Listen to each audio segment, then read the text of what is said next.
Baik, kita mulai ya kakak-kakak ya.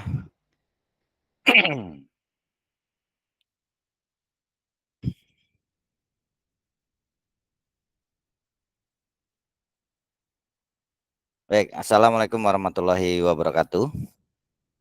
Waalaikumsalam warahmatullahi wabarakatuh. Eh, Salam, damai sejahtera, Om Swastiastu, Namo Buddhaya, salam kebajikan, rahayu kita semua di ruang virtual ini. Tapi pun, Ya pun. baik kakak-kakak kita pertemuan di Tatap Maya ketiga ini. Tatap Maya ketiga ini membahas tentang pemanfaatan aset. Nah, nanti kalau kakak-kakak bisa membaca modul, nantinya akan mengerti apa sih aset itu gitu. Yang kita punya aset di sekolahan itu apa? Ternyata kakak nanti akan ngerti bagaimana aset yang kita punya itu ternyata tidak hanya bola gitu ya. Jadi yang biasanya mindset kita ini tentang sarana prasarana, ternyata aset itu bukan hanya itu gitu ya. Nanti kita bahas sedikit demi sedikit karena kita 2 JP. Kalau kita mulainya sekarang jam 13.25, berarti kita kurang lebih nanti jam 1,5 jam ya, 1,5 jam, jadi jam 3-an, 3 kurang dikit, 3 kurang 5 menit. Baik, itu pengantar hari ini. Ini saya sapa dulu teman-teman, kakak-kakak semuanya. Ini ada Kak Tri Pujiwati, sehat ya? Sehat Cung. Oke. Kemudian ada Kak Tony, sehat Kak Tony? Sehat Kak. Alhamdulillah. Ada Kak Purwoko. Semangat. Oke, semangat. Kak Ferdi. Siap. Ya, oke. Hadir. Terus Kak siapa lagi nih? Bentar, saya susah kalau ngelihatnya di sini. Kak Dimas ada ya?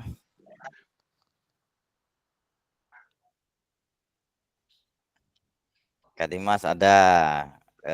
Kak Gunawan, gimana kabarnya Kak Gun? Sehat, alhamdulillah Kak. Alhamdulillah sehat. Ini Kak Bonimin. Selalu semangat nih kayaknya Pak Kak Bonimin ini. Alhamdulillah sehat. Alhamdulillah. Nah, Kak Samino nih. Sehat Kak Sam? Oke, teman-teman semuanya. Mudah-mudahan kita selalu sehat dan bisa menyelesaikan pendidikan kita selama 3 bulan ini. Karena nantinya itu pembelajaran kita ini katakanlah sangat menyenangkan dan penuh tantangan sebenarnya. Gitu. Tinggal bagaimana kakak-kakak mengeksplor dari LMS itu. Jadi saya menyampaikan bahwa Zoom Meet atau link Meet ini hanya bisa diakses secara bertahap melalui LMS gitu. Jadi kalaupun misalnya, dan harapannya kakak semua nanti ketika masuk link ya harus tertib dari LMS karena linknya ini tertaut di LMS ya, sudah saya tautkan di LMS. Jadi kalau di atasnya belum dikerjakan ya enggak bisa dikerjakan. Nah, ini luar biasanya di situ. Ya bukannya mempersulit kakak semua, tapi membiasakan kita itu membuka LMS gitu. Jadi kita tidak dipandang lagi sebelah mata bahwa guru PJOK tidak punya kompetensi menggunakan laptop dan sebagainya gitu ya. Jadi harapannya itu selanjutnya besok-besok kakak-kakak untuk memasuki ruang virtual itu melalui link yang ada di Meet Oke. Jadi saya mengingatkan ini kesepakatan bersama kita. Jadi harapannya adalah yang pertama menyalakan kamera, kemudian mematikan mikrofon ketika penyampaian materi, kemudian hadir seutuhnya ketika kakak dalam ruang virtual ini. Jadi harapannya tidak menyambi-nyambi yang lain, karena pemanfaatan kekuatan aset ini sangat penting materinya gitu ya, sangat penting bagi kita yang notabene kemarin ketika teman-teman sudah merefleksikan ternyata hampir semuanya berkata sarana prasarananya kurang gitu kan. Nah, ini perlunya kita belajar tentang pemanfaatan sumber daya berbasis kekuatan gitu ya, berbasis kekuatan. Jadi Anda nanti akan tahu bagaimana sekolahan kakak-kakak semua ini memiliki aset ternyata yang bisa dieksplor lebih dalam lagi. Kemudian yang berikutnya adalah menghargai waktu bersama. Jadi waktu kita ini sangat berharga. Kalau 90 menit berarti 2 JP.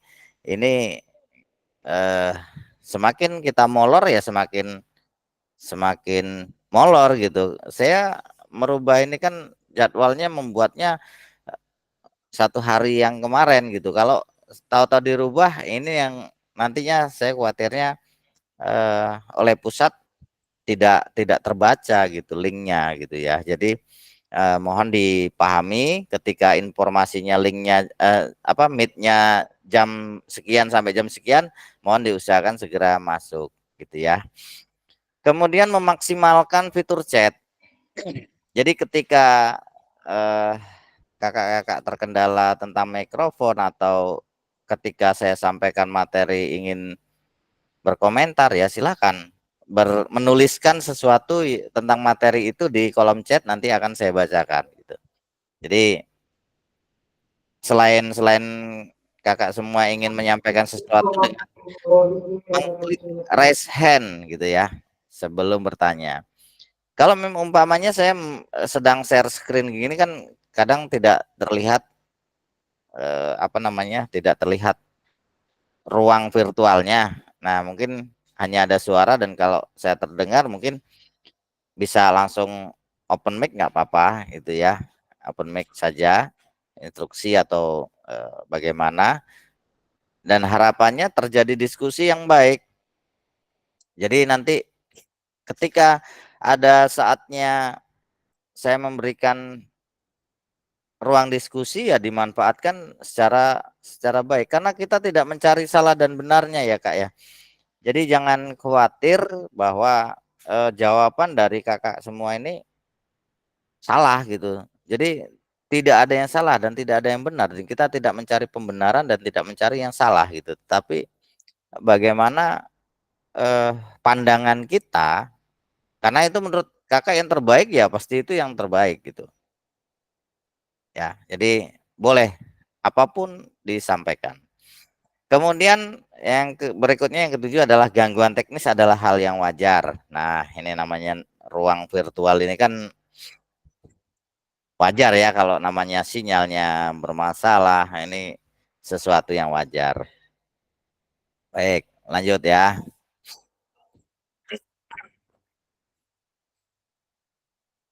Nah, ini kemana? Apa ini kemana? Slide-nya sudah berubah ya. Jadi kemana? Nah, kemana kita akan membawa materi ini dalam proses pembelajaran kita selama 3 bulan ke depan, dan kebermanfaatannya terimplementasikan di sekolah kakak nanti gitu.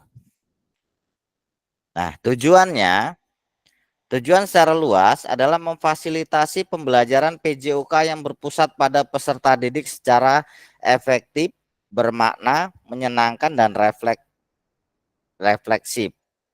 Nah, kita sudah belajar kemarin dari modul 1.1 sampai 1.1C ya Pak D, itu kita belajar refleksi, dan harapannya kemarin refleksi yang menggunakan GIPS ya, itu sudah di-upload di LMS ya, karena kalau tidak salah due date-nya itu tadi malam.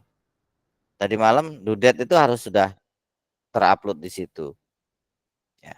Karena kalau lewat due date ini biasanya terkunci, dan yang bisa memfasilitasi adalah adminnya.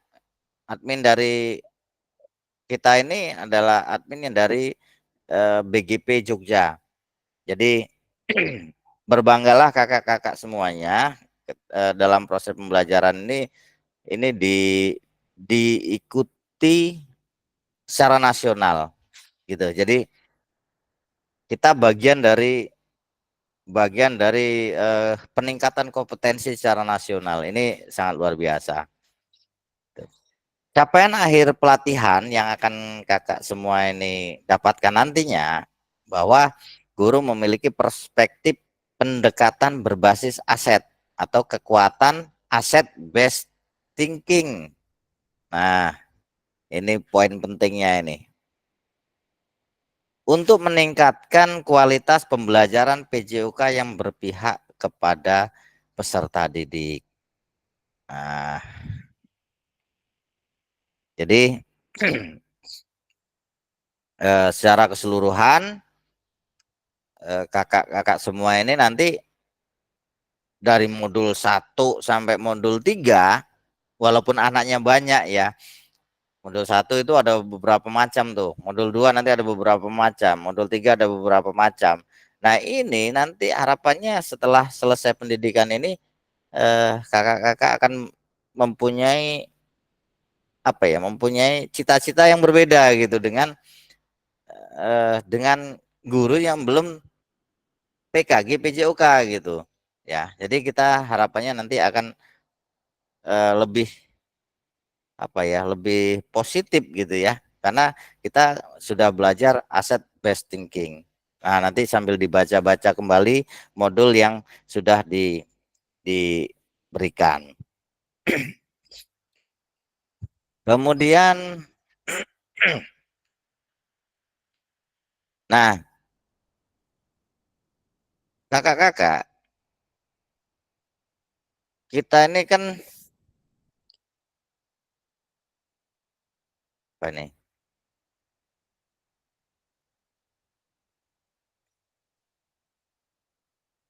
Siapa yang baru bergabung? Kemana kita akan menuju setelah mempelajari keseluruhan modul 1.3? Ini jawabannya nih. Kita belajar modul 1.3 ini secara keseluruhan, tujuannya ini, arahnya nanti. Apa itu? Guru mampu memahami pendekatan berbasis aset atau kekuatan dalam mengelola pembelajaran untuk meningkatkan pembelajaran PJOK yang berpihak pada peserta didik. Nah, yang secara khusus, guru ini dalam hal ini adalah kakak-kakak ini dapat mengidentifikasi dan mendapatkan sumber daya dari berbagai sumber yang sah untuk melaksanakan pembelajaran PJOK. Kedua adalah guru dapat menggunakan sumber daya secara efektif untuk meningkatkan kualitas pembelajaran PJOK. Ini ya Kak ya, jadi modul 1 sampai 1.3 ini adalah garis besarnya adalah ini semuanya. Gitu. Halo kakak-kakak, tujuan dari sesi kita ini adalah peserta memiliki perspektif pendekatan berbasis aset atau kekuatan. Yang disebut adalah ABT, Asset Based Thinking, untuk meningkatkan kualitas pembelajaran PJOK yang berpihak kepada peserta didik. Nah, sesi kita hari ini, nanti tugas-tugasnya akan membuat analisis tentang aset yang kita punyai. Gitu. Agendanya, nih, yang pertama adalah pembukaan. pengingat kesepakatan bersama, pemaparan tujuan sesi, dan penjelasan agenda kegiatan. Ini selama 5 menit. 5 menit ini kita sudah jalan kurang lebihnya 10 menit, 13 menit. Berpikir berbasis aset kekuatan atau aset based thinking. Itu selama 10 menit, kemudian 60 menit nanti kakak akan berdiskusi. Identifikasi situasi situasinya 3, situasi 4, situasi 5. Jadi situasi 3 itu pemanfaatan aset dalam pembelajaran PJOK. Kemudian yang keempat adalah menerapkan pendekatan aset based thinking. Situasi kelima adalah pemanfaatan secara maksimal.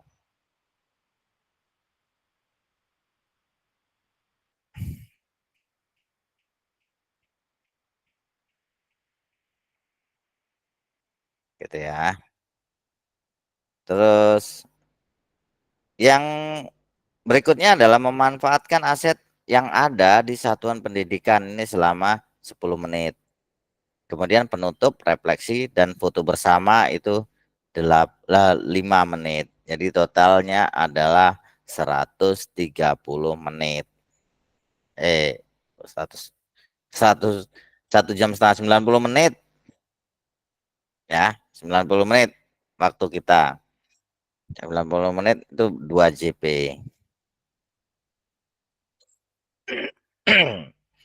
Nih, kalau secara agenda detailnya adalah tadi 5 menit sudah kita lakukan pembukaan, kesepakatan kelas dan tujuan, kesan terhadap aset based learning, aset based thinking, kemudian studi kasus 3, studi kasus 5, studi kasus 4, dan penutup. Nah, studi kasus 3 ini kakak nanti akan mengerjakan di Jamboard yang sudah saya buat, dan harapannya ketika Zoom ini memang menggunakan laptop ya, karena kalau menggunakan perangkat smartphone agak sulit kita masuk ke bagian-bagian tugasnya. Nah, apa saja nih 10 menit? Apa saja agenda atau kegiatan yang kita lakukan dalam 2JP ke depan? Kurang lebih 60 menit kegiatan utama dan 10 menit pembukaan dan penutup. Kira-kira apa? Nah, ini adalah dari Mahatma Gandhi, kekuatan tidak datang dari kapasitas fisik, itu datang dari kemauan yang tak tergoyahkan. Ini kata Mahatma Gandhi, kata-kata mutiara nih. Lanjut. Berdasarkan proses belajar Anda secara mandiri dan pengalaman setelah PGP, apa pandangan Anda terhadap pendekatan aset based thinking? Nah, silakan kakak untuk menjawab pertanyaan ini di kolom chat. Nah, silakan menjawab secara singkat di dalam kolom chat yang ada di Meet itu. Apa pandangan kakak-kakak terhadap pendekatan ABT? Silakan ditulis di kolom chat.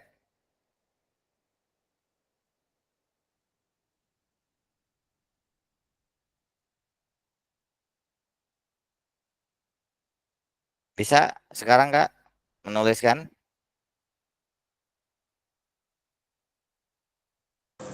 Bisa Kak, bisa. Sepemahaman kakak dulu aja sekarang ini.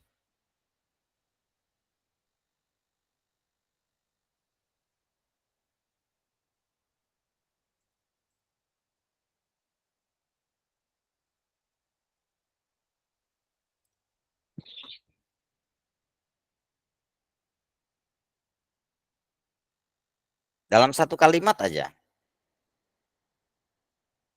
Nah, nanti saya pengen tahu nanti pemaparannya itu seperti apa.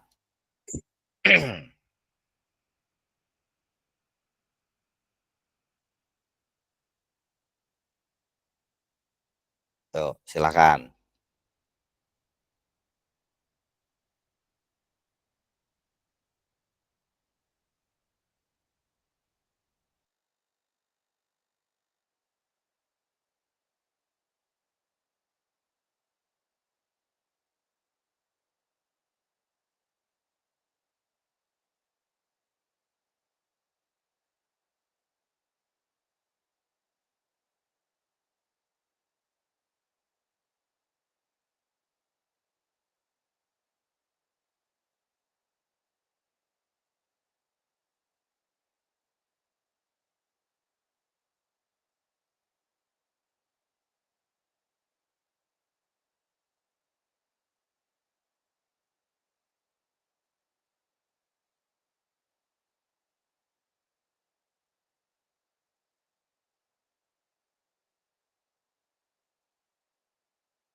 Oke, Kak Pur menuliskan apa ini, jawabannya adalah pendekatan yang berpusat pada aset serta berpikir positif. Oke, Kak Bonimin selalu memperhatikan aset sekolah.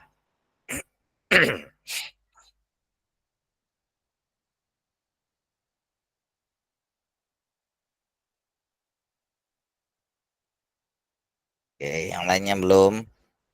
Sih, saya tunggu ya.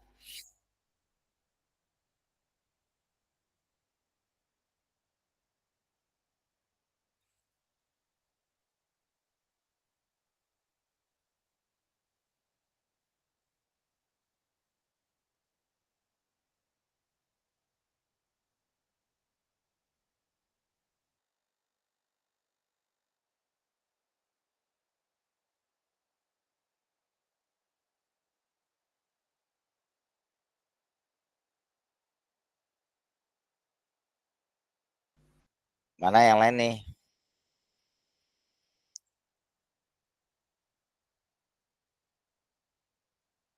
Isi-isikan saja. Oke, Kak Tony, pendekatan yang positif dan produktif dengan fokus pada potensi. Oke, ini nanti eh, kakak-kakak nanti akan tahu eh, konteksnya seperti apa ini nanti. Kak Gunawan, pendekatan tentang aset atau peralatan untuk menuju inti. Oke.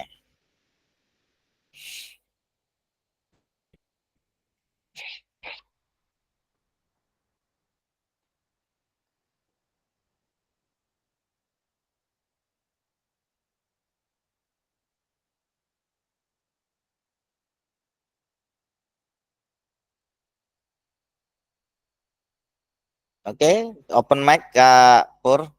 Ini maksudnya gimana Kak Pur? Menarik nih, pendekatan yang berpusat pada aset serta berpikir positif. Silakan Pak Kak Pur untuk menyampaikan apa yang dituliskan itu.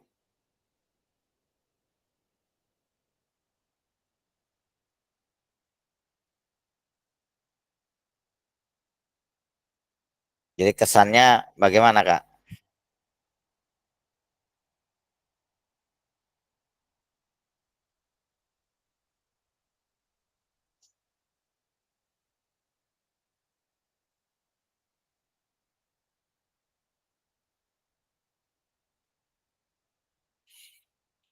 Kak Dimas, Cara mengenali kelebihan yang kita miliki. Oke, bisa disampaikan Kak Dimas. Maksudnya gimana nih? Cara mengenali kelebihan yang kita miliki. Oke. Oke, terima kasih kesempatannya buat Kakak Zul atas presentasinya nanti. Nah, saya menuliskan, jadi itu menuliskan apa pandangan saya tentang pendekatan asset based thinking adalah mengenali kelebihan yang kita miliki. Jadi kita harus tahu apa yang mempunyai kelebihan kita di dalam mengajar PJOK itu, Kak. Ya. Setidaknya Jadi, kita punya nah, kelebihan dalam kekurangan kita gitu. kita punya kelebihan ya. Iya. Kita Lah, harus tahu dulu Kak kelebihan kita itu apa gitu, Kak. itu berarti hanya kelebihannya aja ya Kak ya. Ya di samping kelebihannya juga kita kan sudah mempunyai, kalau kekurangan tuh pasti ada Kak. Cuman kita harus, apakah kita harus memiliki kelebihannya itu di antara kekurangan kita gitu. Oke. Jadi pelan-pelan nanti kita sampai ke bagian itu. Ini kan kita paradigma yang terjadi gitu ya, terjadi selama ini kita itu ternyata seperti itu mikirnya Mas Ian gitu. Tapi nanti pelan-pelan kita sampai ke bagian yang dimaksud. Oke, terima kasih Kak Dimas. Ini Kak Iwan menjawab, sebuah pendekatan yang memfokuskan perhatian pada kekuatan, potensi, dan sumber daya yang dimiliki oleh individu, kelompok, atau organisasi. Oke. Mau menjelaskan Kak Iwan tentang apa yang dituliskan? Ya Pak, jadi kalau menurut saya itu asset based thinking ini adalah sebuah cara pandang yang positif dan konstruktif. Jadi dengan menerapkan pendekatan ini kita dapat menciptakan perubahan yang lebih berkelanjutan. Misal gini Pak, jadi sebuah aset yang ada di sekolahan itu kita lebih fokus lagi untuk aset itu bahwa untuk menjadi kekuatan atau lebih bisa berpotensi lagi, atau kita bisa lebih tingkat lagi sumber dayanya gitu Pak. Jadi bisa setiap individu, setiap siswa itu bisa kita lebih majukan lagi atau tidak, tergantung di asetnya itu Pak. Oke ya, terima kasih Kak Iwan. Jadi pandangannya adalah bagaimana yang kita punya itu kan kita berdayakan semaksimal mungkin kan gitu ya poinnya ya. Oke. Terima kasih Kak, jawabannya kakak-kakak semua ini sangat luar biasa. Sangat ya, kita punya pemikiran yang dalam ternyata. Luar biasa. Oke, kita lanjut. Kameramu HP Mas. Kirim Mas. Bahasa deh. Nah, ini. Asset based thinking. Asset based thinking ini adalah apa nih Kak? Yang saya sebutkan tadi. Jadi kita berpikir gini, maksudnya kita berpikir semua hal yang ada di dalam lingkungan kita, dalam hal ini kan sekolah ya, ini merupakan aset apapun itu, mau asetnya bentuknya fisik maupun orang, ini adalah masuk aset.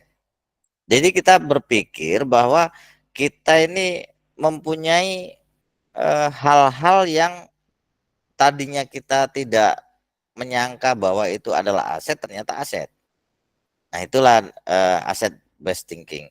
Jadi kekayaan atau kekuatan kita ini dapat dimanfaatkan semaksimal mungkin gitu. Apapun itu. Jadi di sini bukan hanya bicara tentang sarana prasarana, tetapi lingkungan juga merupakan aset sekolah yang baik gitu. Jadi Itu poin besarnya tentang asset based thinking. Terus keistimewaan asset based thinking adalah nih istimewaannya. Keistimewaan asset based thinking ini adalah kita nantinya kita punya apa ya? Kita bisa memilih dan memilah bagaimana yang kita punya gitu. Jadi apa ya? Kita nanti tidak hanya berorientasi kepada berpikir kalau kita punya sarana dan prasarana yang lengkap, kita akan punya prestasi. Nah, tidak seperti itu lagi. Nanti di slide berikutnya nanti ada. Jadi bagaimana memiliki keistimewaan kalau kita punya asset based thinking ini? Kita berpikir secara hal-hal yang kurang ini menjadi ternyata itu adalah aset gitu.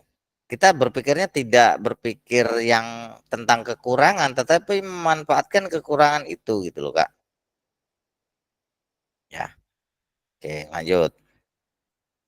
Mengapa?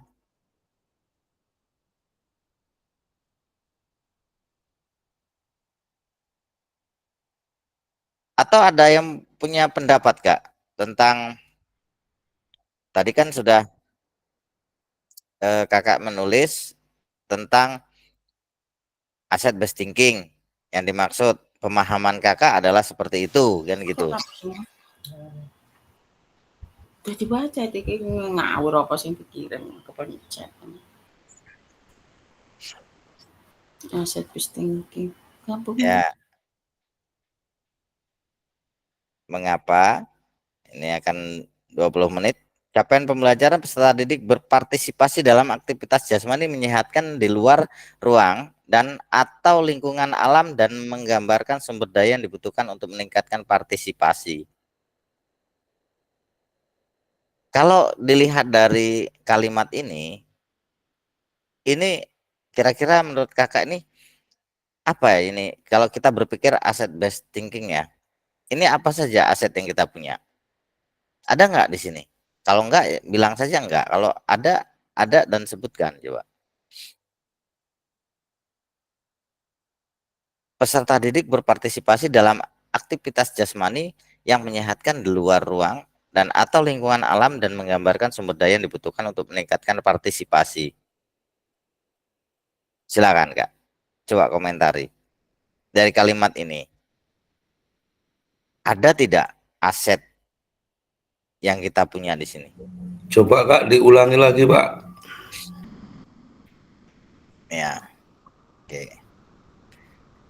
Ini dari slide ini, capaian pembelajaran, peserta didik berpartisipasi dalam aktivitas jasmani yang menyehatkan di luar ruang dan atau lingkungan alam dan menggambarkan sumber daya yang dibutuhkan untuk meningkatkan partisipasi. Adakah di sini nih aset yang kita punya dari kalimat ini? Ada tidak? Ada itu Kak. Apa itu Kak? Menurut saya dengan peserta didik tentunya ya peserta didik. Setelah peserta didik, warga dari sekolah itulah aset itu. Ya. Ya salah satunya ya gurunya. Semua yang ada di sekolah itulah aset. Dan tadi saya mengatakan yang memusatkan pada satu fokus pada satu yang hal yang positif ya. Peserta didik itu pasti punya aset. Kita sebagai pendidik pun punya aset. Ya. Ada kelebihan. Tadi Kak Dimas tadi tentunya kelebihan pasti ada kekurangan juga. Tadi Kak Dimas bilang juga begitu. Saya sih setuju dengan pendapat itu. Dan intinya peserta didik intinya ya warga sekolah itulah aset yang ada yang kita punya gitu semua. Itu Kak info apa menurut saya. Ya. Terima kasih Kak Pur. Nah, jadi inilah aset. Ini Kak Tony bilang lapangan. Oke, ya aset itu termasuk aset. Jadi kalau peserta didik itu ya, itu aset orang. Gitu. Jadi warga sekolah itu adalah aset orang. Nanti ada aset lingkungan bagaimana? Nah, itulah aset yang dikatakan aset. Kita tidak berbicara kalau kalau kita tidak berpikir yang positif. Wah, murid saya nakal-nakal. Bukan seperti itu. Justru itu adalah aset. Nah, bagaimana kita memanfaatkan aset? Gitu loh, itu poinnya seperti itu sebenarnya. Misalnya sekolahan saya ini sekolahnya anaknya katakanlah di bawah rata-rata ya. Mungkin daya tangkapnya agak lemah atau berolahraganya males-malesan. Nah, inilah adalah aset gitu sebenarnya. Nah, bagaimana supaya kita manajemen supaya si si peserta didik ini tidak malas-malasan lagi. Itu sebenarnya poinnya adalah berpusat kepada murid itu seperti itu, Kak. Nah, asetnya itu. Nah, umpamanya kita nggak punya lapangan kayak sekolah Kak Tony misalnya, lapangannya jauh, kita punya halaman.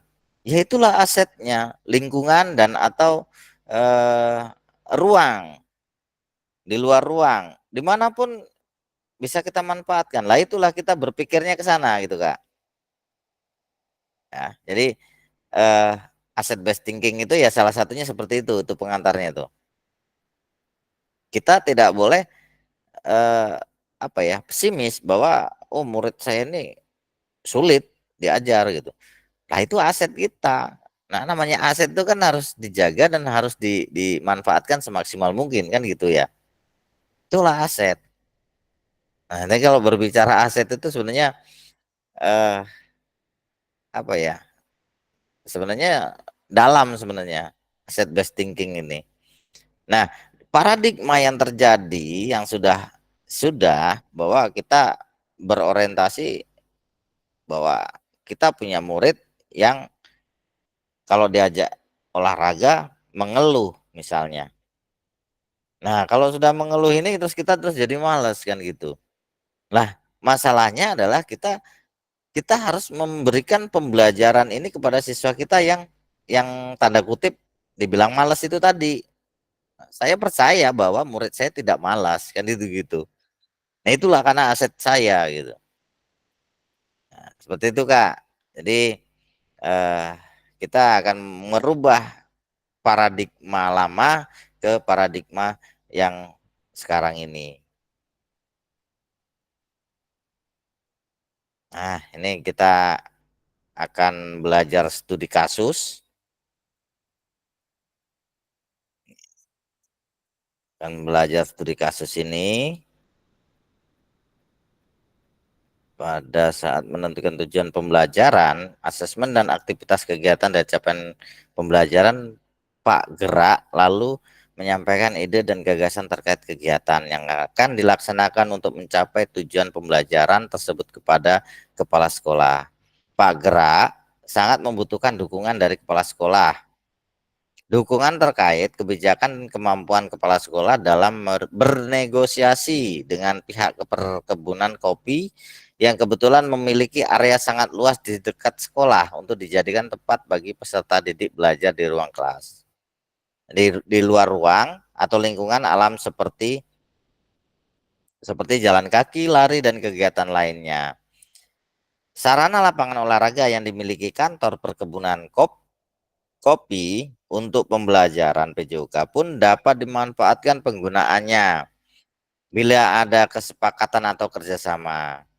Kepala sekolah menyampaikan bahwa sangatlah rumit jika harus menjalin kerjasama dengan pihak perkebunan karena pemiliknya terkenal tidak mau bermasyarakat dan tidak ingin perkebunannya dirusak warga. Ini Pak Gerak amat kecewa. Padahal ia juga telah menampung suara peserta didik untuk menyampaikan gagasannya untuk membiasakan berjalan kaki dan bersepeda menuju sekolah melalui area perkebunan kopi yang tertutup tersebut. Karena dapat mempersingkat jalan menuju sekolah dan tidak perlu menggunakan kendaraan bermotor. Pak Gera juga memohon kepada kepala sekolah agar dapat mensosialisasikan gerakan pembiasaan jalan kaki dan bersepeda ke sekolah kepada orang tua, peserta didik, serta mengajak berbagai pihak untuk turut menjaga keselamatan dan keamanan peserta didik ketika menuju sekolah melintasi perkebunan kopi tersebut. Pak Gera merasa pesimis gagasannya tidak dapat dilaksanakan karena kepala sekolah tidak melakukan upaya apapun. Harapan kepala sekolah dapat bernegosiasi dengan pimpinan perkebunan dan membuat MOU belum dapat terlaksana. Sementara ia juga tidak bisa berbuat apapun karena ia sendiri tidak memiliki kewenangan untuk mengambil keputusan.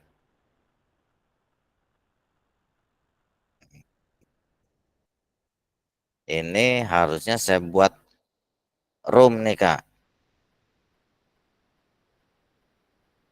Nah, berdasarkan studi kasus ketiga, identifikasi pembelajaran berpikir apa yang digunakan guru dalam situasi tersebut, identifikasi aset apa yang dimiliki dalam situasi tersebut.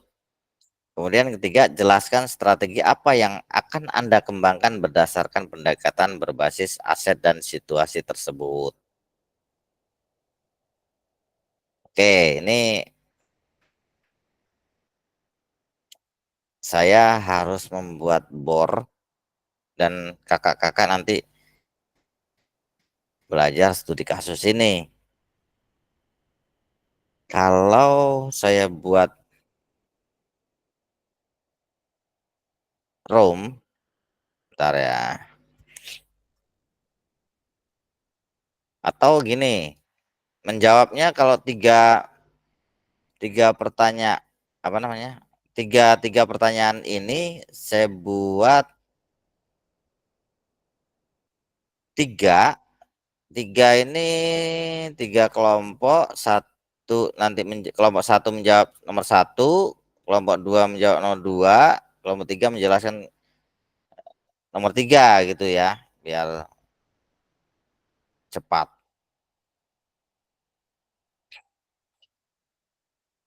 Ini bisa nggak secara otomatis nih?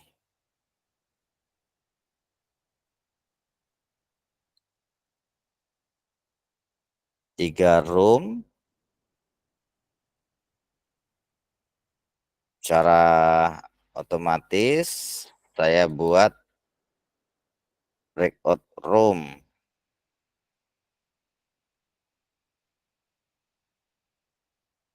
Oke, silakan kakak-kakak masuk di room. Oh, sudah langsung otomatis ini ternyata.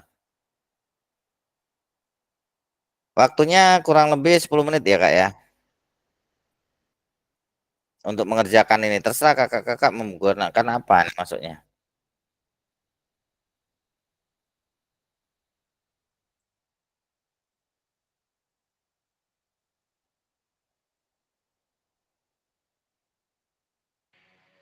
Tolong share kasus 3 tadi lagi Kak, mau nyermati kalimatnya. Siap, siap, sabar.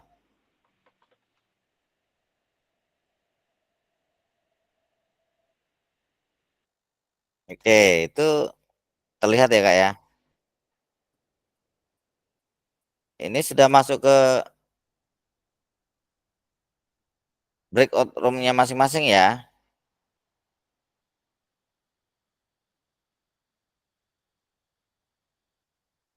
Kak Dimas, saya masuk ke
Nanti.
Ini belum dapat kelompok nih Kak Gunawan ya.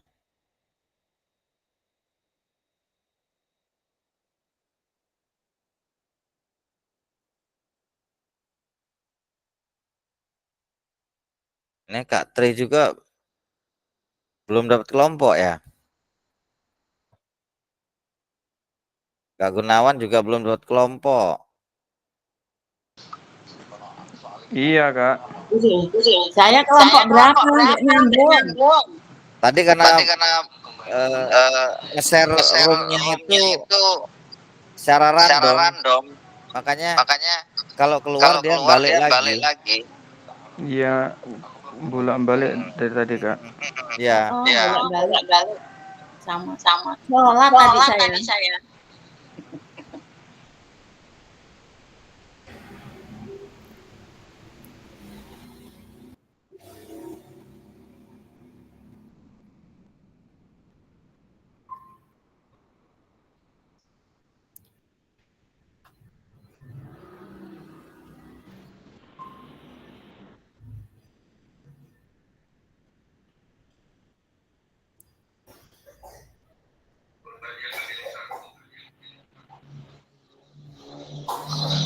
Iya, tapi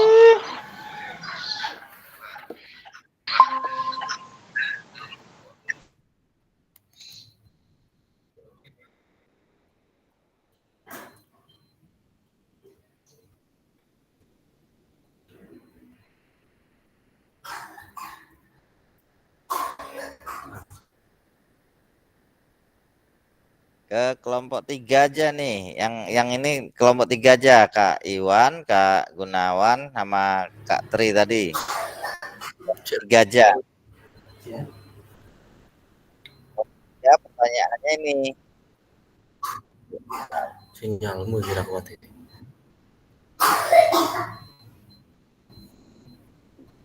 Dari studi kasus 3, kelompok 3 ini menjawab pertanyaan ini. Jelaskan strategi apa yang Anda kembangkan berdasarkan pendekatan berbasis aset dalam situasi tersebut. Bisa ditulis atau di screenshot nih, Kak. Yang kelompok 3. Oke.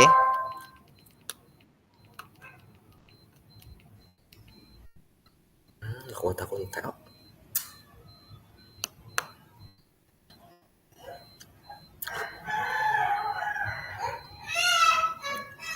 Waduh, anakmu cok. Tersambung kan biasa aja. Tersambung. Kuota internet ku.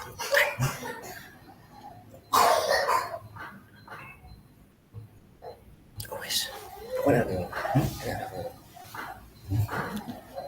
Tenang. Loh,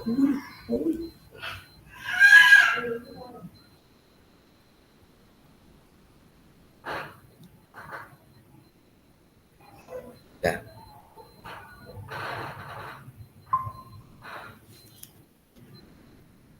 Nanti tuh ya. oh iya memang tak cetrek. Wis rampung berarti. Oh iya. Ya kur sak jam. Oh udah langsung gabung berarti tak. Oh iya kan. Oh alah.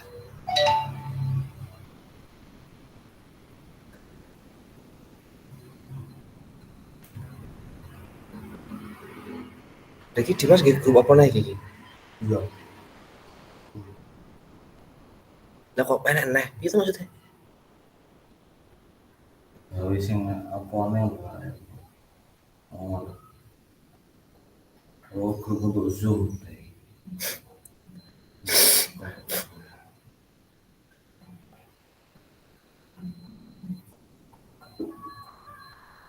Ngecat nih. Iya, undang balik aku. Iya tadi.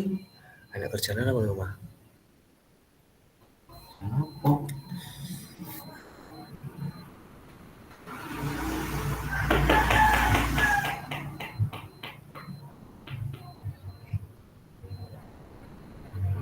Waduh, mabut lagi ya.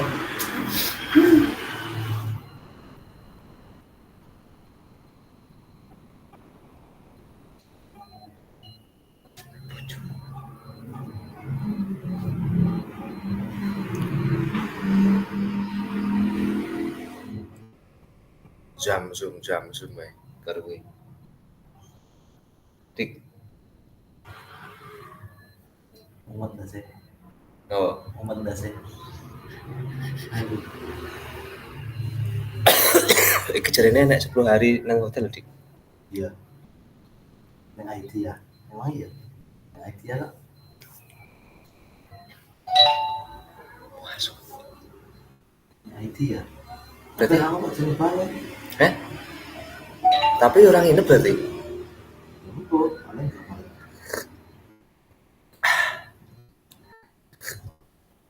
Lah fasilitator mlebu iki piye iki? Nggak tahu sih nggak dulu. Boleh, kalau kok sikit ngopo lho.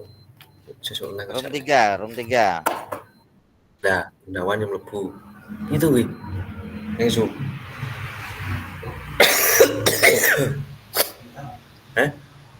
Ketik Pak Iwan. Aku Pak Iwan. Lagi Gunawan koncomu kuwi. Kuwi lho.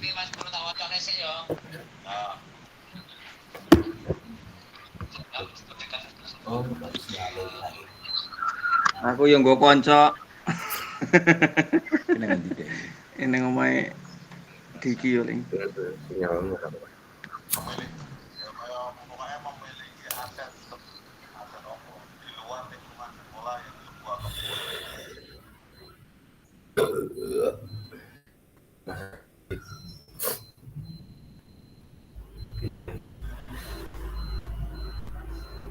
Enggak aku main ya. Eh? Enggak aku main. Pengen sekali ya. Kalau kamu orang Iya.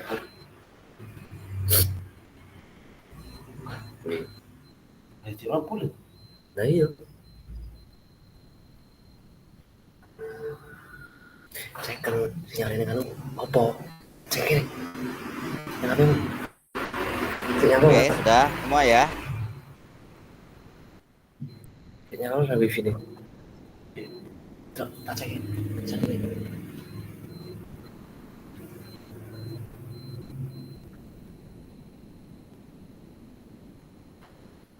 Iki lho carane. Iki.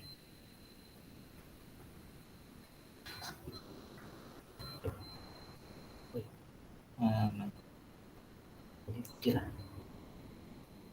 Oh, HP-mu apa tadi? Tapi masih ada kata lagi ya. Langsung belok nang ini. Hah? Langsung belok. Iya.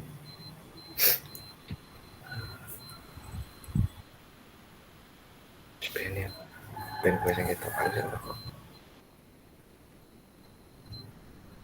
Oke, sudah kembali semua ke main room. Oh, apa?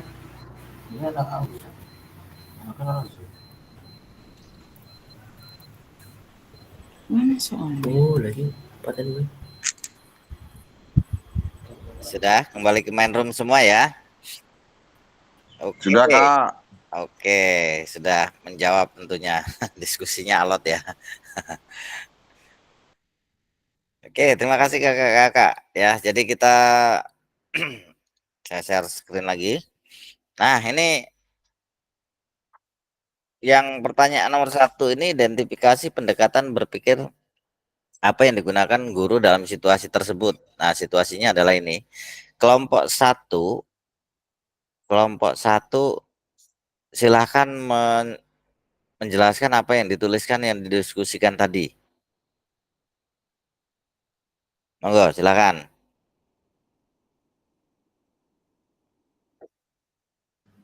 Pak Ferdi ya, nanti bisa ditambahkan. Monggo, nanti ditambahkan temennya yang kurang.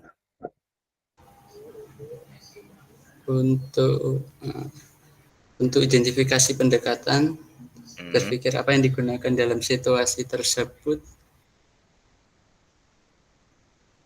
melalui pendekatan dengan pihak sekolah agar gagasan tersebut yang diusulkan bisa diterima mungkin Pak ya, dengan cara pemecahan masalah mungkin Pak, melalui pendekatan dengan pihak apa tadi, pihak perkebunan tadi ya, iya, Oke. Mungkin begitu kalau ada tambahan Pak. Gitu ya. Mungkin silakan kakak yang lain kalau mau nambahkan. Pak, ya izin untuk menambahkan. Monggo. Yang pasti dengan apa yang menjadi tujuan kita ungkapkan dengan sekolah merupakan salah satu komunikasi. Kemudian dengan kendala itu sekolah tentunya juga akan mengkomunikasikan dengan pihak yang punya perkebunan seperti itu. Mungkin kalau pendekatannya berpikirnya ya berpikir persuasif ya, mempengaruhi persuasif itu mempengaruhi, meyakinkan orang lain bahwa apa yang nanti akan kita lakukan sungguh satu pihak berguna bagi sekolah, bagi anak, kemudian sekolah, kemudian tentunya bagi perkebunan itu ya ada manfaat juga begitu, di mana dari pihak sekolah atau anak juga kita bisa mengenal lingkungan. Ya berpikirnya mengkomunikasikan, pendekatan berpikir, mengkomunikasikan secara persuasif lah itu. Mungkin itu Kak yang bisa saya tambahkan untuk kelompok 1, pertanyaan 1. Mungkin yang lain akan menambahkan, monggo. Ya, terima kasih Kakak ya, kelompok 1. Beri tepuk, dua kali tepuk.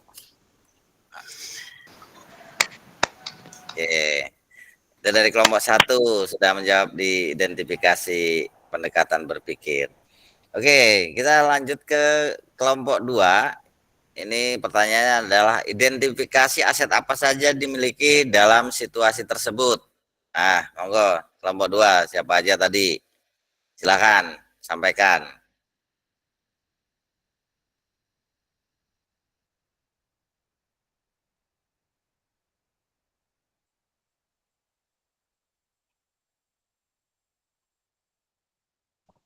Loh, mana Kak Peri? Siapa nih? Kak Peri tadi Kak sudah didiskusikan. Oke, silakan Kak Tony. Aset apa saja yang dimiliki dalam situasi tersebut?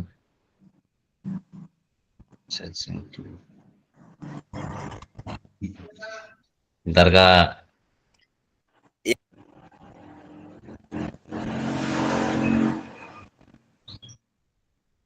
Nah, ini nanti biar ditambahkan Kak Peri, biar saya dulu ya Kak.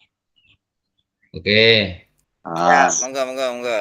Setelah cerita dari Pak Gerak tadi, saya mengidentifikasi adanya aset-aset yang di situasi tersebut. Yang pertama adalah aset peserta didik. Peserta didik di dalam kasus 3 tadi itu, saya baca adalah mempunyai semangat dan motivasi yang tinggi tentang kegiatan untuk di luar, gitu Kak. Karena dia sudah mengusulkan ke Pak Gerak itu untuk mempunyai gagasan ke Pak Gerak untuk bisa beraktivitas di luar sekolah melalui kebun kopi tadi itu. Aset kedua yaitu lingkungan Kak, aset lingkungan yang di luar sekolah tadi itu. Kondisinya sangat luas dan nyaman yang bisa dimanfaatkan. Ada 2 aset. Yang ketiga adalah aset dari diri guru olahraganya itu, yaitu ingin menggabungkan tentang pembelajaran dengan kondisi alam. Jadinya aset motivasinya keduanya saling bersinkron. Cuman kendalanya tadi itu belum adanya kesepakatan tentang kepala sekolah dan pihak luarnya itu tadi Kak. Mungkin Kak Peri bisa menambahkan lagi. Oke, izin menambahkan Kak.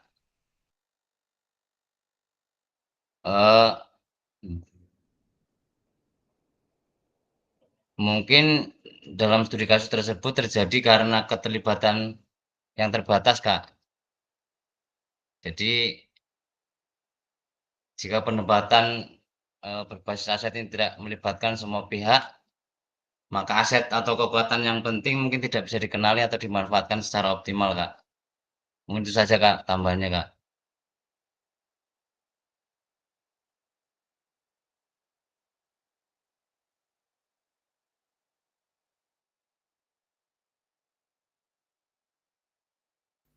Mohon maaf saya terpental ini tadi.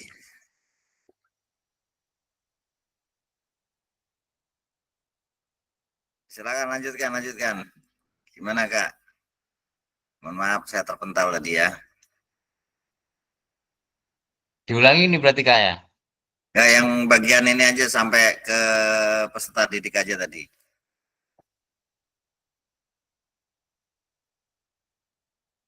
Peserta didik punya semangat untuk belajar di luar itu tadi. Nah, sampai situ terpental tadi. Mungkin Kak Dimas ya Kak. Kak Tony aja coba, Kak Tony. Sudah ngomong belum tadi? Kalau saya menambahkan gini Kak, jadi Hmm. studi kasus tersebut terjadi karena itu mungkin keterlibatan yang terbatas. Jadi walaupun jika pendekatan berbasis aset ini tidak melibatkan semua pihak, maka aset yang penting mungkin tidak dikenali atau dimanfaatkan secara optimal. Itu saja sih Kak. Oke, terima kasih Kak. Jadi Mantap Kak itu Ferry. analisis dari kelompok 2. Tuh kelompok 3 bisa bisa menjelaskan pertanyaan ini. Strategi apa yang akan Kakak kembangkan berdasarkan pendekatan berbasis aset? Monggo.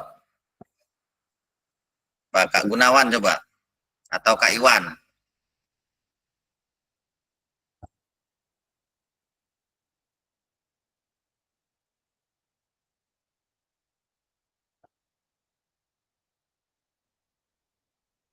Kelompok 3. Nah, kalau kelompok 3 nggak ada, coba mungkin ada yang berpendapat dari kelompok yang lain tentang strategi apa yang akan dikembangkan berdasarkan ini pendekatan berbasis aset.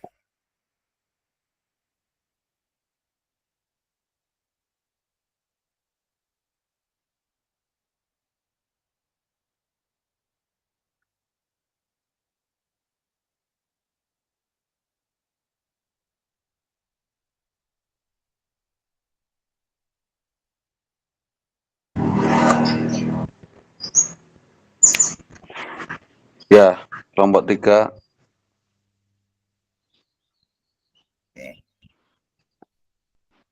Nah, menambahkan aja Kak dari kelompok 2 dari. Enggak.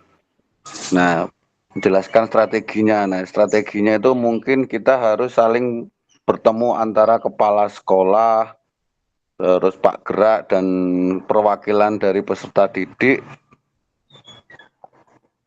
dan yang memiliki kebun Kak, untuk membuat kesepakatan bersama yang saling tidak merugikan dan saling bisa memakai bersama-sama. Itu Kak strateginya mungkin. Oke, terima kasih Kak Dimas. Jadi strategi-strategi demikian yang memang harus dimantapkan ya ketika kita harus berkomunikasi dengan pihak-pihak terkait ya, dari wakil, kemudian kepala sekolah, kemudian yang punya kebun gitu ya, dan anak-anak juga serta orang tua juga perlu kita ajak diskusi juga itu ya Kak.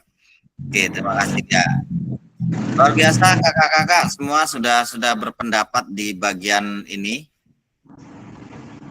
Nah, yang berikutnya, slide berikutnya adalah deficit based thinking. Nah, deficit ini kan kebalikan dari itu tadi. Ini hambatan-hambatannya nih. Hal apa saja yang menjadi faktor penghambat berdasarkan studi kasus pertama itu tadi? Kira-kira apa Kak? Kurangnya komunikasi Kak. Kurangnya komunikasi, oke. Ada yang lain? Menurut Kak Dimas ini adalah menjadi penghambat adalah kurangnya komunikasi. Terus apa lagi?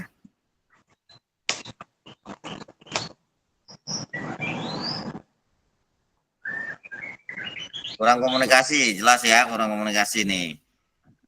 Menurut Kak Iwan ini menjadi penghambat ini apa Kak?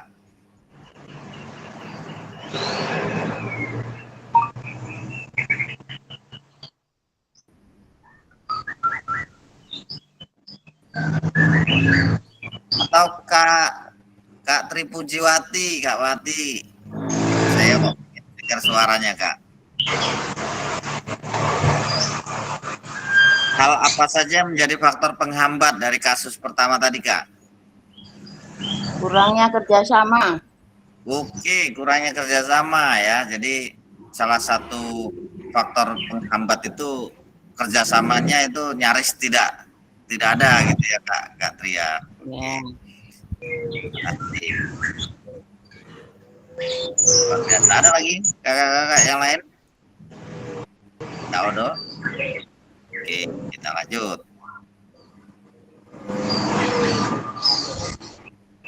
Mengapa guru PJOK perlu mempelajari dan menerapkan pendekatan asset based thinking? Nah, silakan kakak-kakak satu orang untuk menceritakan pendapatnya tentang pentingnya menerapkan ABT ini. Nah, silakan Kak.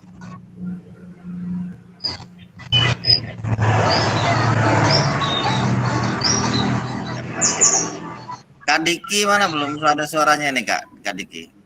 Mengapa guru PJOK perlu mempelajari dan menerapkan pendekatan ABT?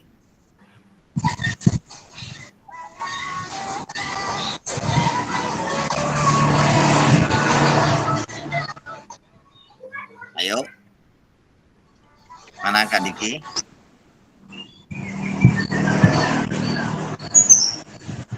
Yang lain mungkin Kak Ferdi atau Kak Pur atau Kak Tony, ada Kak Iwan, ada Kak Ponimin, ada Kak Samino, ada Kak Sri. Mengapa guru PJOK perlu mempelajari menerapkan ABT?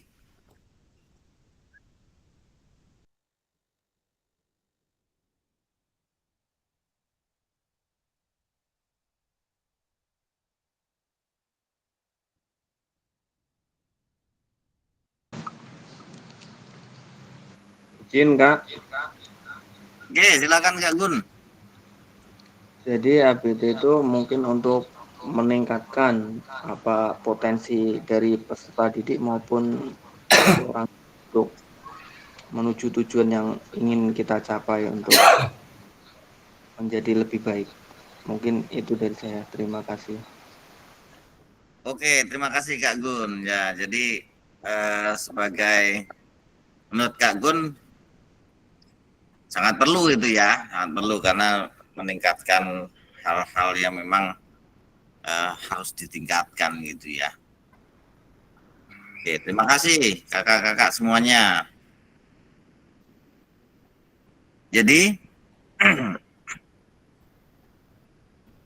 nih, jadi pentingnya pola pikir berbasis aset dalam PJOK karena guru PJOK itu perlu memandang sumber daya yang dimiliki sebagai suatu kekuatan dan aset. Nah, jika guru PJOK telah terbiasa berpikir dari sisi kekuatan, maka ia akan fokus dan berupaya terus pada pemanfaatan kekuatan dan aset yang dimiliki. Dengan menyadari betapa banyak sumber daya yang dimiliki sekolah, rekan-rekan guru akan terbiasa untuk mengidentifikasi, mengevaluasi sumber daya, serta memanfaatkan aset yang ada untuk pembelajaran yang berpihak pada peserta didik. Nah, ini adalah penguatannya, yang pentingnya adalah ini Kak. Kenapa kita harus berpikir berdasarkan aset? Nah, ini adalah hal penting. Karena kekuatan itu kalau kita bisa fokus, bisa mengidentifikasi yang kita punya, kemudian dievaluasi sumber dayanya, nah baru kita manfaatkan asetnya dengan maksimal, maka pembelajaran yang berpihak pada peserta didik bisa berjalan dengan baik. Pentingnya pola pikir berbasis aset dalam PJOK ini mewujudkan visi untuk mencapai tujuan-tujuan prakasa perubahan. Jadi kakak-kakak ini nanti setelah pendidikan ini merupakan orang yang sudah dirubah gitu. Jadi prakarsa perubahan. Jadi kakak-kakak semua ini nanti merupakan aset yang dimiliki sekolahan gitu. Aset orang namanya. Nah, di sini ada dua kolom, masalah, atasi, atau selesaikan. Upaya mencari dan mengatasi masalah, perspektifnya, sudut pandangnya adalah pasti ada sesuatu yang salah. Jadi kalau kita berpikirnya dengan potensi yang kekuatan, daya yang digunakan, kita akan mengidentifikasi, mengapresiasi, kemudian selidiki kekuatan, kemudian potensi aset. Perspektifnya adalah pasti ada kekuatan, potensi atau aset gitu. Jadi kalau paradigma lama itu kita selalu berpikirnya pasti ada sesuatu yang salah nih, pasti nggak punya duit kan gitu. Tapi kita akan menganalisis, kalau paradigma yang baru ya, kita akan menganalisis kenapa pasti ada kekuatan, ada potensi yang kita miliki kalau kita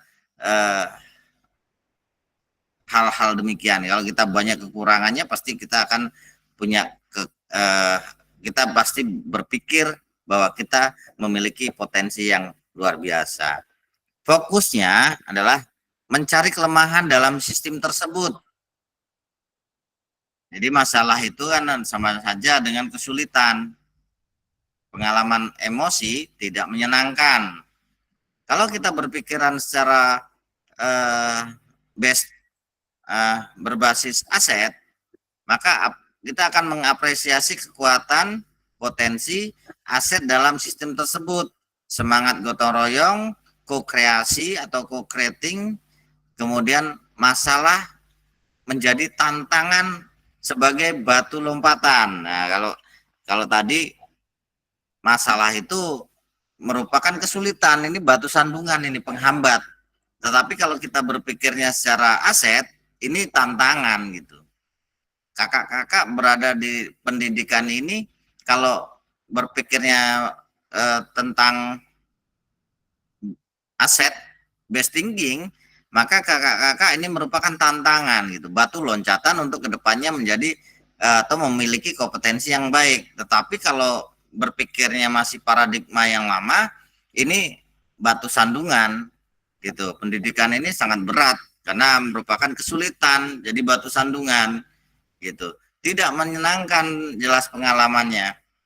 Nah, kalau kakak-kakak berpikirnya secara aset, ya ini merupakan pengalaman yang berbahagia gitu. Kenapa berbahagia? Kita bisa ketemu dengan teman-teman yang belum pernah ketemu, kemudian kita bisa saling sharing, saling kolaborasi. Nah, ini yang pentingnya kebahagiaan yang ada di berpikir secara aset. Gitu, Kak. Lanjut, di mana? Ini 20 menit waktu kita.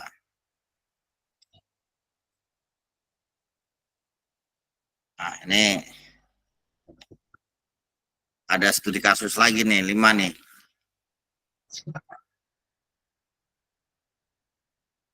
Setelah mengikuti PKG PJOK, Bu Hayati berkeinginan untuk berbagi pengetahuan dan pengalamannya mengikuti kegiatan tersebut kepada rekan guru PJOK di tingkat kabupaten. Pertemuan komunitas belajar MGMP PJOK tingkat SMP dimanfaatkan Bu Hayati sebagai tempat berbagi. Setelah mendapatkan restu dari Ketua MGMP, Bu Hayati berbagi aksi nyata yang telah dilakukan dalam pembelajaran PJOK di satuan pendidikannya. Pada kesempatan itu juga Bu Hayati menyampaikan bahwa cara mengajar PJOK dari sisi gaya dan pendekatan mengajar dengan menerapkan gaya komando dapat membuat anak menjadi tidak merdeka belajar. Nah, ini ceritanya ini Bu Hayati ini dia mengkritisi temannya dalam KKG atau MGMP bahwa ngajar dengan sistem komando itu tidak memberikan tidak sesuai dengan anjuran pemerintah yang sekarang gitu, tidak merdeka belajar gitu.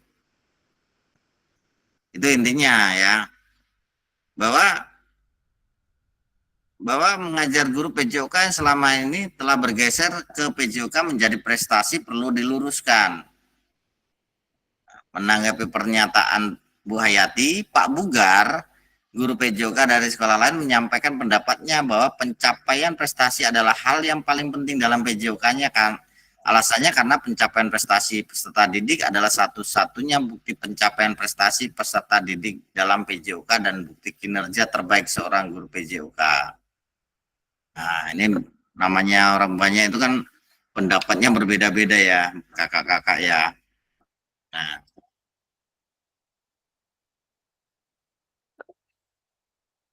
ini sebenarnya kasus aduh.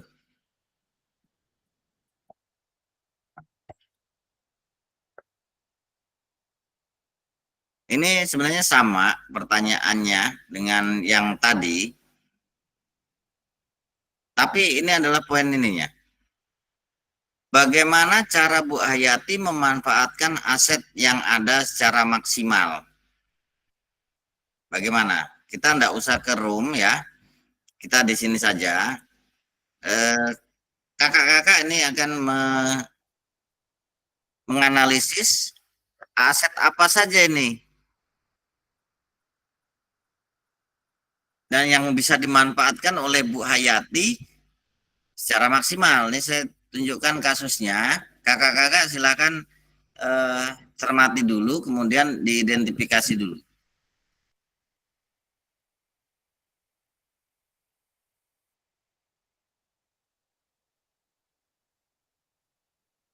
Silakan. Kamu mau nuliskan di kolom chat juga boleh.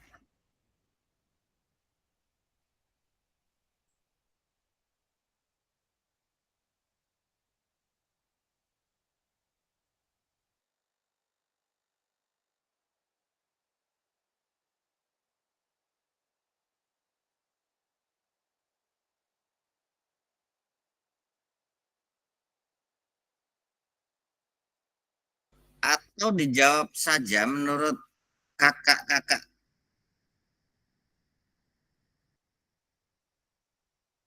Tentang aset ini. Bagaimana Bu Hayati memanfaatkan aset yang ada secara maksimal? Perlu dibaca soalnya lagi enggak? Perlu, Kak. Oke, pertanyaannya ini ya, pertanyaannya ini. Bagaimana kita menyampaikan ini dengan maksimal? Baca semua kasusnya ini sampai terakhir, nah baru kakak akan bisa menjawabnya. Silakan. Pak kurang gede, saya gedekan. Hilang.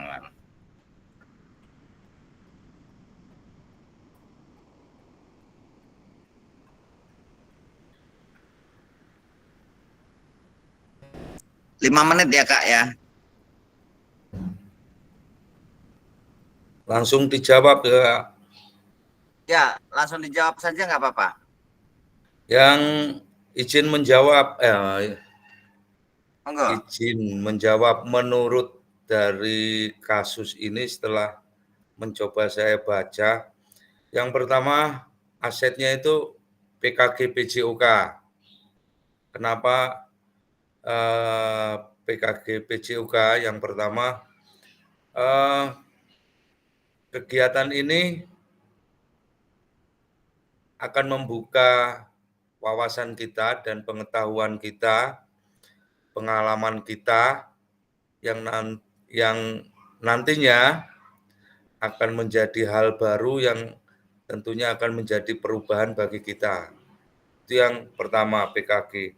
Kemudian aset yang kedua itu adalah MGMP ataupun KKG. Itu adalah kekuatan kita.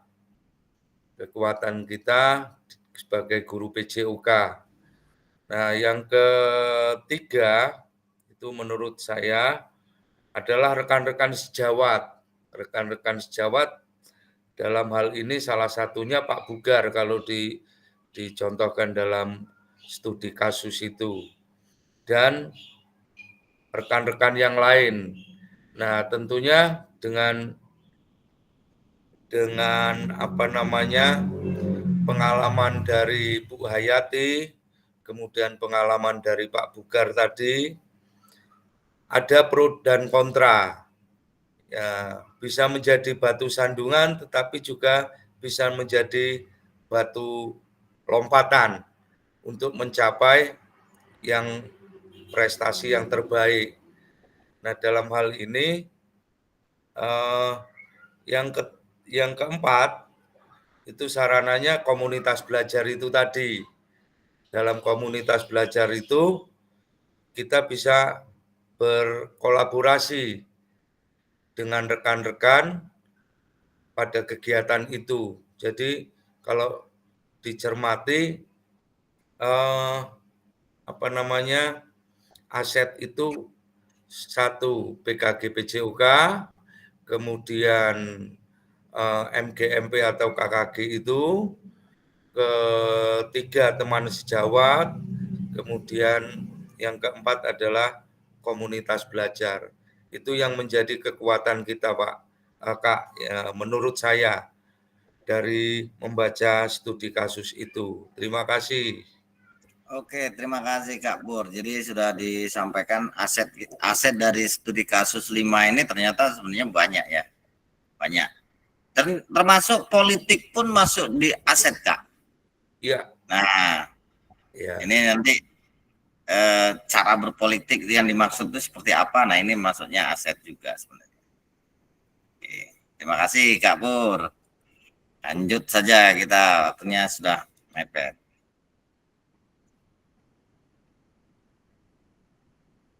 Nah, ini adalah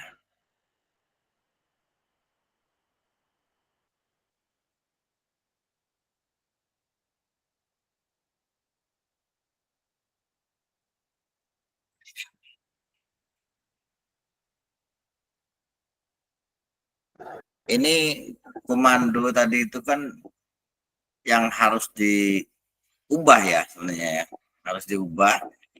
Ini termasuk apa nih? Yang lebih variatif dan inovatif gitu ya. Oke. Bagaimana? Kurang lebih 20 menit kita gas saja. Studi kasus ini kemarin Pak Raga ini sudah kita tuliskan ya. Kakak-kakak membuat refleksi Pak. Ini bukan Pak Raga nih, sorry. SMA Jiwa Raga nih. Pertanyaannya, nah nih, apa saja aset yang dimiliki SMA Jiwa Raga dan yang sudah dimanfaatkan? Kalau kakak-kakak bisa membaca, menyelesaikan modul itu, kemudian kakak bisa menemukan aset yang dimiliki, maka kakak-kakak sudah ngerti bagaimana aset yang dimiliki. Maka nanti ketika kakak mengidentifikasi yang dimiliki di sekolahan, ini akan ngerti, akan bisa gitu. Karena kaitannya nanti akan ke sana, Kak.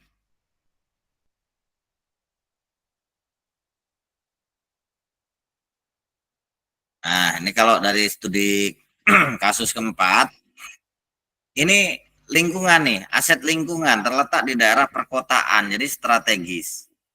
Kemudian sarana dan prasarana olahraga sangat memadai. Ini dari segi orang lingkungan, ini pendanaan dari orang tua dan donatur sangat mendukung. Nah, ini adalah kalimat ini tadi, aset yang dimiliki SMA Jiwa Raga. Ini ya, lanjut saja. Upaya kepala sekolah untuk mengajak wakil kurikulum, wakil kesiswaan, wakil sarpras, guru, komite sekolah mengatasi permasalahan yang ada. Nah, ini merupakan aset politik nih. Kalau saya, nah ini adalah aset politik. Karena mengajak untuk berkolaborasi. Nah, ini keberanian peserta didik menyampaikan pendapat, ini merupakan aset orang nih, aset manusia. Nah, ini kebijakan kepala sekolah, nah ini termasuk bagian aset juga nih, karena menentukan bisa berjalan atau enggak ini ya dari kepala sekolah. Kalau kepala sekolahnya oke, berarti semuanya bisa jalan gitu ya, termasuk aset tuh. Pak, gimana kalau umpamanya kepala sekolah tidak mendukung? Ya, kita bisa melakukan berbagai mediasi, berbagai kolaborasi. Ya, berarti perlu adanya kebijakan sekolah yang mendukung semua program. Yud. Perlu diingat, ada 7 aset yang dapat diberdayakan. Nih, aset manusia, aset sosial, aset agama atau budaya, aset fisik, aset lingkungan atau alam, aset finansial, dan aset politik. Nah, ini aset yang kakak akan lakukan tugasnya nih katanya dengan tugas-tugas yang di bawah ini nanti ya, yang di LMS ya. Karena kakak akan mengidentifikasi aset manusia itu apa saja, aset sosial itu apa saja, aset agama apa, fisik apa, lingkungan apa saja, finansial itu yang seperti apa, dan politik ini yang seperti apa. Nah, ini salah satunya contohnya adalah keberanian peserta didik menyampaikan kritik dan saran, mendorong kepemimpinan murid. Kemudian komite bersuara menyampaikan kritik. Kepala sekolah sebagai pemimpin pembelajaran dapat melakukan upaya menggunakan kewenangannya dengan membuat kebijakan-kebijakan yang dapat mengakomodir kepentingan warga sekolah dan peningkatan kualitas pembelajaran yang berpihak pada peserta didik. Berikutnya, kemampuan untuk mempengaruhi kebijakan kepala sekolah dalam mengatasi tantangan yang ada. Nah, ini.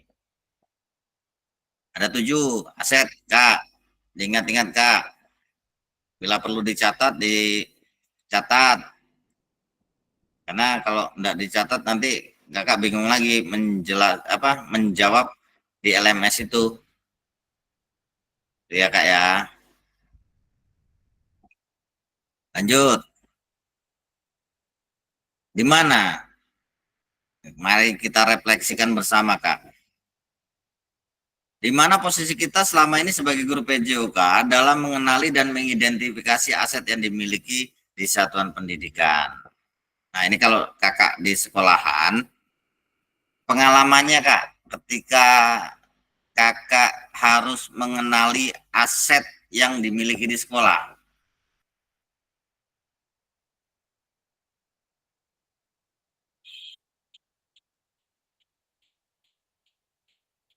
Oke, nah ini kita 5 menit saja nih, Kak. Saya perlu menggali Kakak untuk apa saja aset yang Kakak miliki di satuan pendidikan mendukung Kakak dalam pengajaran PJOK yang berkualitas. Ini linknya akan saya kirimkan ke chat ya, kolom chat. Nanti Kakak langsung klik aja itu. 5 menit aja, waktunya nggak lama.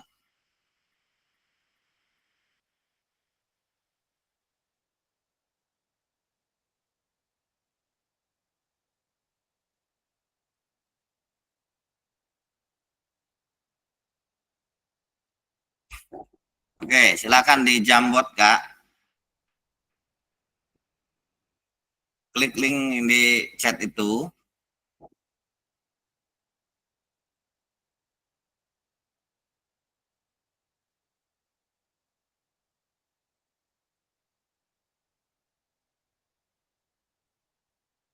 Nah, ini Kakak tuliskan pakai sticky note ya.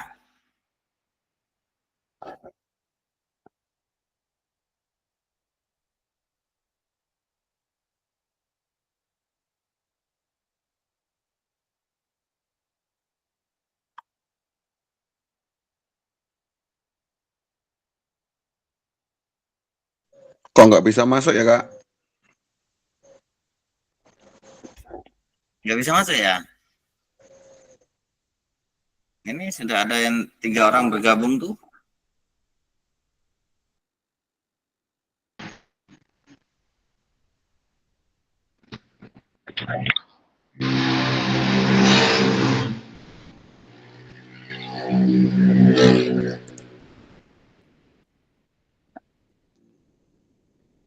Yang nggak bisa masuk, Kak Dimas. Iya, Kak. Yang sudah bisa masuk siapa coba? Coba tuliskan pakai sticky note yang sudah bisa masuk. Ini ada 2 orang yang masuk.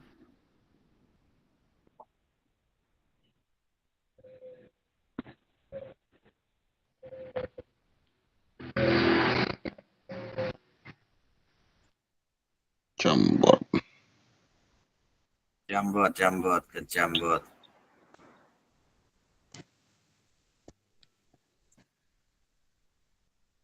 Sudah salin link.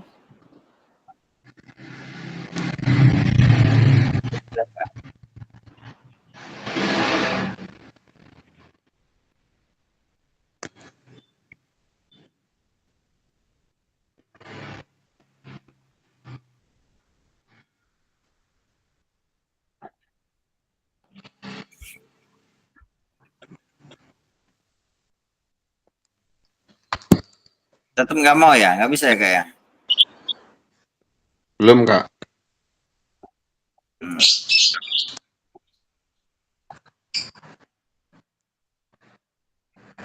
Dia tulisannya item tidak ditemukan kalau punya saya, Kak. Iya, syarat. Harusnya yo bisa karena coba ulangi dari atas.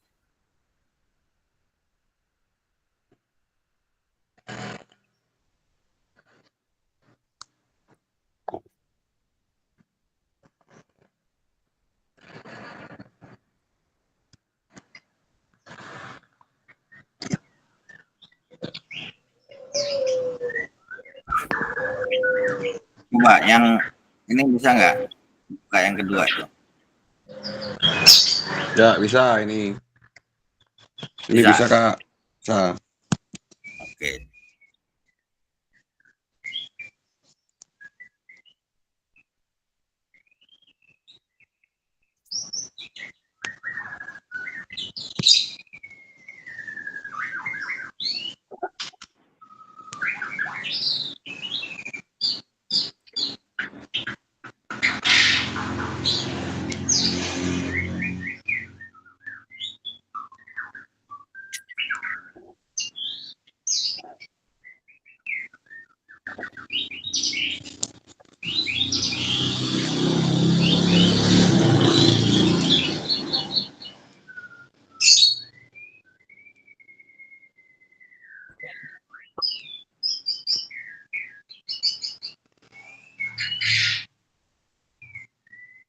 Pakai sticky note ya.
Nah, itu aset manusia. Kak Tripujiwati ini 8 bola voli ini masuknya ke dalam ini Kak, ke mana? Ke ini, ke fisik. Maksudnya ke fisik. Nah, ini modal fisik.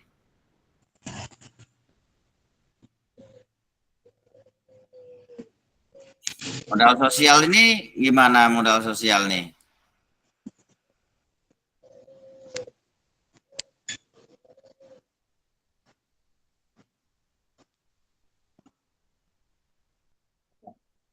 tempatnya misalnya dekat dengan sawah, jadi tidak rame misalnya, jadi kondisi sekolahnya kondusif gitu loh. Di kota misalnya tempatnya strategis, nah kan gitu.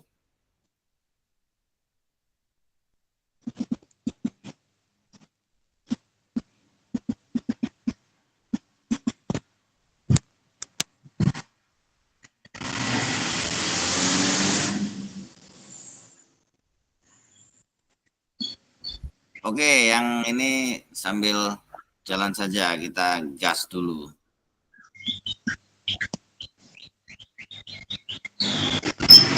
Nanti kalau sudah mulai sempat malam atau apa bisa dilanjutkan itu ya.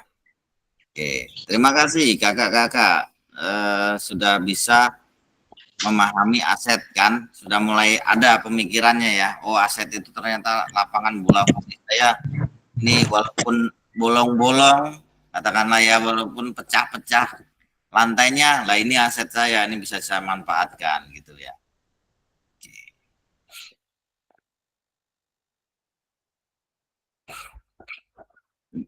Berdasarkan diskusi mengenai pemanfaatan sumber daya yang ada, bagaimana kakak dapat memanfaatkan aset yang ada di satuan pendidikan? Strategi apa yang akan kakak lakukan? Nah, ini mari menjawab di Padlet, Kak. Ini kakak biar ngerti, ini Padlet nih yang mana nih? Yang seperti apa? Ini kita belajar itu biar pol.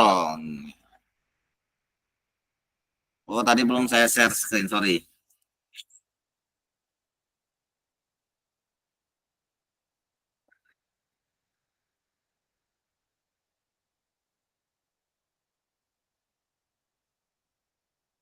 Nah, inilah Padlet saya kirimkan ke kolom chat. Ini bisa apa enggak ini? Dibuka.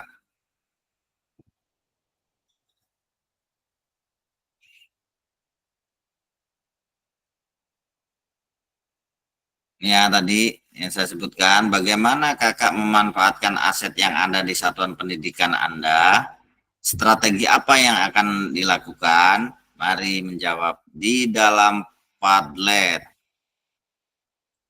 Padletnya yang saya share di kolom chat, bisa dibuka tidak, Kak?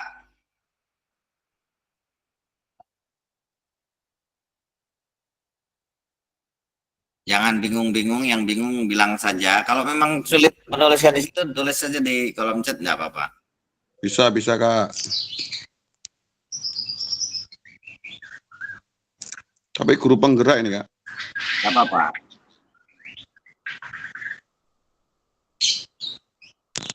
Karena yang dari BGP, Kak Ono. Saya nggak bisa masuknya.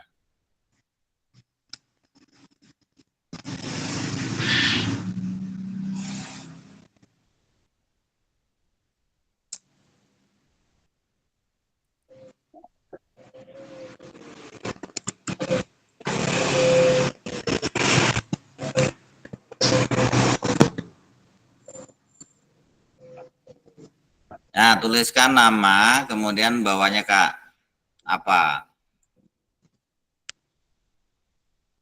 Namanya kakak, kemudian pendapat kakak ini apa? Tentang memanfaatkan aset yang ada di satuan pendidikan. Bisa terlihat ya? Oke. Stop.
satu aja yang menjawab gitu nggak bisa, Kak Dimas?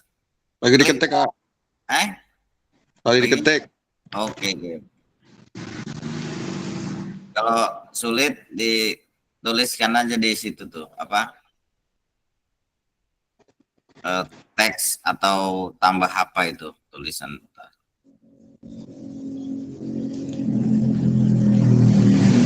Oke, kita gas dulu. Waktunya kita Tulis nanti ditambah itu bisa, Kak, yo. Ya, tambah bisa. Sambil karena waktunya kita terbatas ya. Jadi sambil belajar, sambil kan ini nanti chatnya bisa di-copy di situ, nanti bisa dikerjakan lagi di malam atau pas santai. Oke, lanjutkan, lakukan.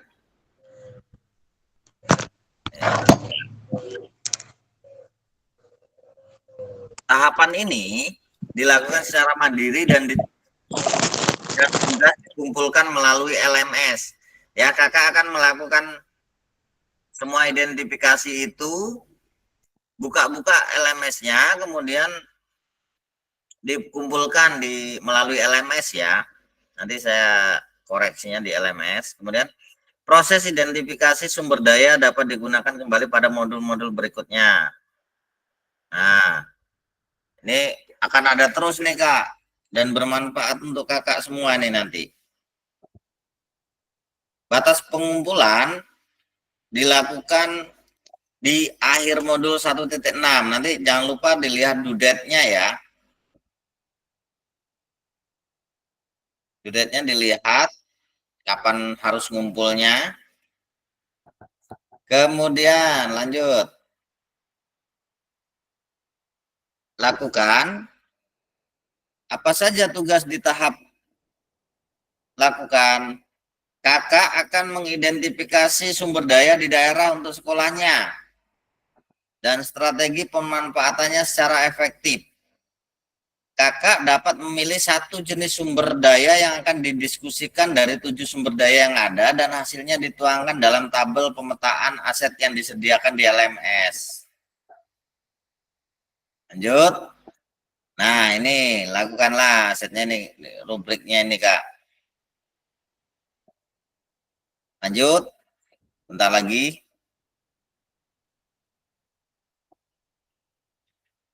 Nah, pada akhir sesi kita hari ini, kakak akan memiliki perspektif pendekatan berbasis aset, kekuatan aset, best thinking untuk meningkatkan kualitas pembelajaran PJOK yang berpihak pada peserta didik. Gitu Kak. Ini di penghujung acara kita pada siang hari ini. Cukup ya Kak ya? Ada pertanyaan Kak? Ya Kak, cukup. Kalau ada pertanyaan, cukup ya? Oke, terima kasih kalau cukup. Kita foto dulu ya.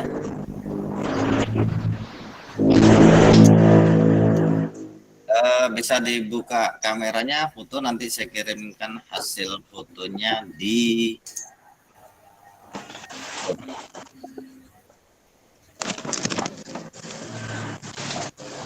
bisa dibuka kameranya Kakak.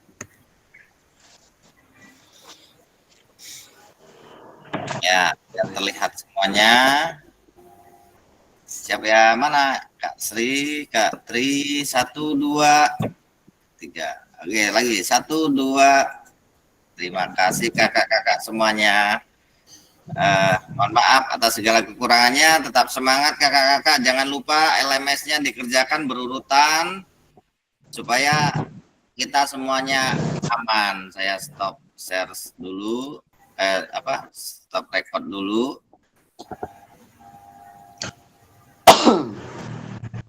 Kita nanti informasi Meet lagi saya informasikan ya, karena kalendernya sudah ada, jadi tolong dibaca kalendernya itu.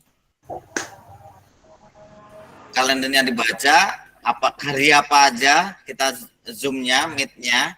Jadi usahakan bisa hadir semuanya.